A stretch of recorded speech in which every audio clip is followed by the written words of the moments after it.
जावाजावांच्या किचनमध्ये तुमचं स्वागत आहे. तर मी मेथीच्या भाजीसाठी शेंगदाणे थोडेसे भाजून घेणार आहे. त्यामध्येच हिरवी मिरची टाकलेली आहे.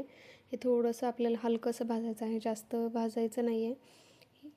याच्यावर थोडंसं तेल टाकून मी छान भाजून घेणार आहे. यामध्ये आपण लसूण टाकून याची मिक्सरमध्ये पेस्ट बनवून घेणार आहोत. हे ओला नारळ थोडा वाळलेला आहे, त्याचे मी छोटे छोटे तुकडे करून त्यामध्ये टाकलेले आहेत आणि ते पण छान आपल्याला भाजून घ्यायचे आहेत.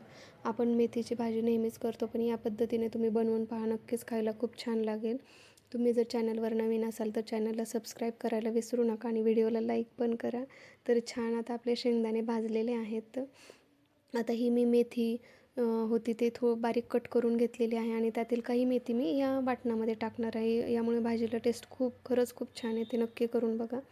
आता आपण आवश्यकतेनुसार कढईत तेल टाकलेलं आहे. जिरे मोहरी टाकून ही जी पेस्ट बनवलेली आहे ती टाकून छान आपण ही तेलामध्ये परतून घेणार आहोत.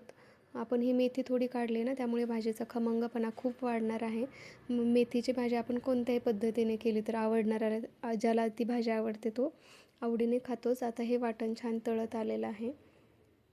आपण याला थोडासा बारीक गॅसच ठेवायचा आहे, कारण शेंगदाणे टाकल्यामुळे खाली चिटकतं आणि यामध्येच आपल्याला ही मस्त हिरवीगार अशी मेथीची भाजी आहे ती थोडीशी मिक्स करून घ्यायची आहे आणि थोडंसं मीठ टाकायचं आहे यामध्ये.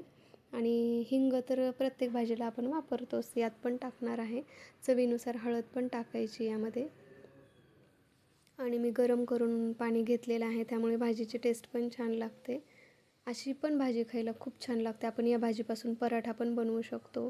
तर भांड्यातच थोडंसं पाणी मी विसळून टाकलं होतं आणि हे गरम केलेलं पाणी आवश्यकतेनुसार. ही भाजी थोडीशी पातळच छान लागते. आपण भाकरीसोबत, पोळीसोबत ही भाजी खाऊ शकतो. तर ही भाजी आता तयारच झालेली आहे. 2 मिनटामध्ये आपण खाण्यासाठी घेऊ शकतो. जर तुम्हाला व्हिडिओ आवडला असेल तर लाईक करा.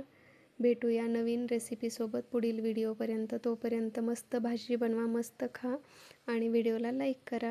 व्हिडिओ बघितल्याबद्दल थँक्यू.